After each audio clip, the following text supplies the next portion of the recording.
even Osei-Tutu as I stand there, I have not independently read the National Cathedral report. A 76-page report. I come and say be send 94, 96 any idea. Me read it. Me read the report no. Francis Christ. Awakwa me read it. Okay. Wakwa kwanso no. Read it. Me read it. Enra na me saka ma ntimi enread. Kan yi our machin na me nya ya see be read ba nya yi. Ko na djuba bi ni ade nti. Me na na me pɛ no kure nya me be gya me bom tirim. Se ya ezo no ati obi, ezo no ati obi minim. But akokwa Ghana ha. Abrante bi amadwen say watu no ho asi ho. Aye Ghana djuma. Manfo di na tem because o kasam na say ne omo ye ekomo ma o the best and come ma sabe onim ne wo ka no brand bi onim man ne adwe fa ne Bryce Simmons wa ben me de da bia me gire brand ne sua de free ne ho ne onim ne wo ka akokwa of the 76 page audit report no NDC no follow na send ma me say me kan bia mentimi ankan no wa ye obroni be ka no a summary ye na fa ne tofa no wa bo ne tofa na ko say for more than a week now, we have been flooded with claims that the Deloitte report, Deloitte and Touche, right? Has cleared Ghana's controversial National Cathedral. Say, week when you know, be a radio station, be a mostly MPP radio say, oh, yes, that's what for in what you do my jarwom, the BNC, Cathedral, and the BNC, or any idea. Indication is in the womb of time, can't quote to be an young phone code to the canning in every chroma. And I'll say, as for why the government kept the report under wraps all this, I simply cannot fathom. Luckily, the report have looked. Say, near man, this year, buying the report in the question to me as an or do one tears. But I'll say, I had the report in a leak, you know, the necessary report in fact, I had a leaky. I can be cheap, but when I'm using bro for you, no, I'm no mama. Or say, I am baffled by the commotion. Or say report on who you know a bonipusa yemasen or say the report is a compilation of the same issue that have clouded the National since 2020.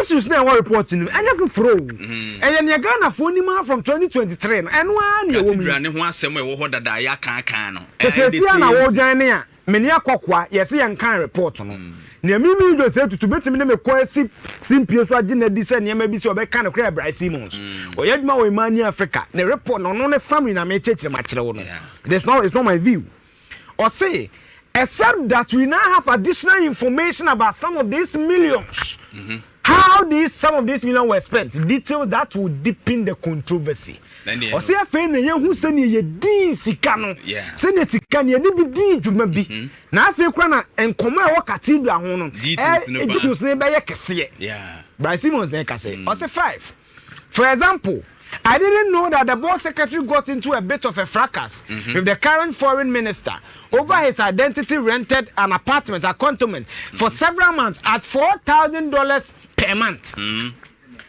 Bryce Simmons say, "No, we need that." Say secretary to the National Cathedral Board, no, because I say why you so for Kumasi into okwa kra bia e dan ya ne de ne kotene mu no, ne atua $450,000 per month. $4,500 per month. Jakokwa na so we no a city of 10 kra na saying. That's next 10 cedis. Next about 45,000 cedis. Meboa. Sika umu. Next otua 450 million rent per month. Me say Bryce Simmons na ka say. And bill $3,000 per month in rent to the National Cathedral Secretary because he lives in Kumasi and most of his work is in Accra. Hey. Tio, I just say rented an apartment at cantonment for several months at $4,500 per month and billed $3,000 per month in rent to the National Cathedral because that's a fraud bill. Minim gabi una reading mna. Utie phrase ina kwakwati. O se secretary to the board na rent no a wotu a cantonment no. Eye $4,500 per month. And billed but the bill of the common National Cathedral Board na $3,000 per month in rent to the National Cathedral Secretary because he lives in Kumasi and most of his work is in Accra. I don't know in person, Papa. Okay, so rent no near 4,500 and built Eugene to boys. we need a rent 4,500. Bill no. A bit me I be before fro. Oh, a bit the same. Or say and build and build 3,000 per month in rent. Apartment at Cantonment for several months. Yes. At 4,500 per month. And build 3,000 per month in rent to the National Cathedral. To the National Secretariat. Separate. I think that only the no koda hono. Yeah. At the end 4,500 per month. Yes. And at 3,000 here for the Cathedral no Secretariat no. Omo ye omo ko high dine. Okay, almost office. Okay. The office no ko high ye 3,000. Okay. And ono baby anu woda no. Okay. 4,500. Let me defer to you. I walk one. Just say no. Contract be anywhere you sign the paper so. Next one 7,500 per month. You spend what Secretariat no. I go say na agreement na verbal. The unsign the paper so. Or say verbally approved without a contract. A young crat akokwa me koda $4,500 na yetua. Contract anywhere verbal no some 450 million a month biya. Where Bryce Simon summary me say Brante me ginidi. Also nyini ni a me your problem. I don't have an issue. Me there me can report no. Me try to say my kan. Ono ne summary a waye no. Ana me de me me ginidi. Unim di nti a me kra me mo akan we no because enra no on se enya kwan ankan baba bi a mani boss kakra na ye mayi ye mumu ni de ne ade ade nti ma me hu se sa financial e na o ka se di e ma me on five na no say I also had no idea that due to delays in appointment letters, 3 staff were paid large amount of money in advance, but only one has refunded the money.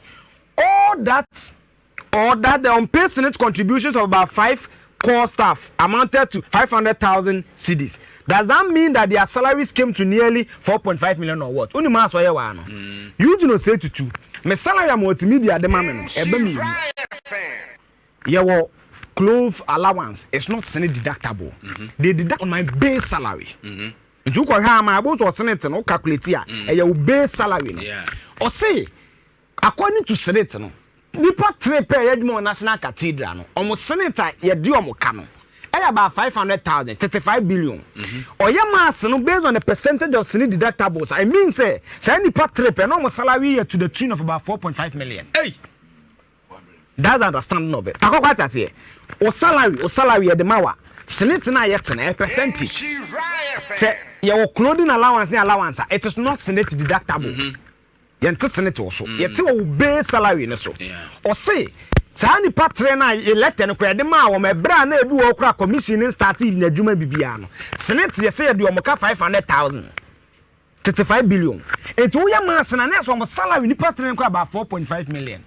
Now, what you ask yourself, where were people getting report to say BBNC, Yankle will be any idea? No, at the wow. I was 6 or say, I didn't know that of nearly 40 million Ghana cedis in donation made through Momo, roughly 39 million failed or were reversed, but no external party at the telcos could confirm this bizarre situation. Or say, mobile money, I did the short code to us a cock 500 for 52 no, in your 40 million. Cedis. Omukoye auditing according to Deloitte and Touche. 30 million in Huskano. Commission response say ebi obi send this card no say year free so. Omuko telco set me am evidence. Or say but no external party at the telcos could confirm this bizarre and see obi try the am catch some percent or say bizarre. That's idea strange and tense. Chakokwa nansa sika no momo na ye nyina ye contribute community me send 20 cedi test system no chese be kwa 1 million na catch onya message say koi ekoi me sesa me phone kam ene wo de ne kan de ye koi no akokwa nti 1 million wuti free man nansa 1 million na kai or say and that of the amount that did come to none was recorded in the books. Nansa mobile money amount for sending ye nyane antro ne book bi am ene de ba mitrim say mama ntua bi no kre na nyame na kasa kire because no anhwe yankenko. Or say, by the way, barely 15 million Ghana cedi could be raised from Ghanaian Christians over 3 years in cash donation support the $350 million cathedral. See, fundraising a whole riot, and it be beyond Ghana had 15 million. But cathedral and Bono, now you're $350 million. Eugene first you. Akwa ba me ma 7. Ma me conclude on 7. Conclude on na. Yaka no ye bebo echi next week. Akwa say Cathedral no. Yes, the price is 97 million, 58 million. Bakuni, there's a reason. Or say, the country still owes US-based Nhyira Group over $155,000 after paying them more than $4.3 million already. For what work? A Bible museum. There is no validation of actual deliverables in the audit report, just a catalog of claims. But akokwa Nhyira group no utie fellas de na ye mo musika bi so mo nya fundraising mayen akokwa ye I think so be so analogy one of the best guys on Facebook refer say as one mo be 20 cedi so nko ye fundraising mro no the 7 cedi aba akokwa Cathedral na ye su hu say 58 de kra na akokwa say ya asa ye nke ye wura ye fi no say scan 97 ye sound de kechiri the way 7 Ebia next week there. Yeah, next week event was so. Next week event was so.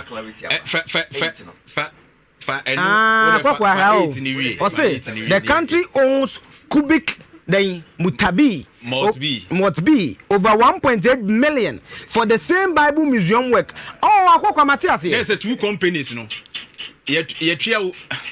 Oh, okay. Akokwa Matthias. So the Nhyira group. Now so we see Bible Museum or Cathedral. No, the bibi saba. And yes, I go to another company for the same work. Sika. And the two companies to do the same job. Hey, two companies to do the same job.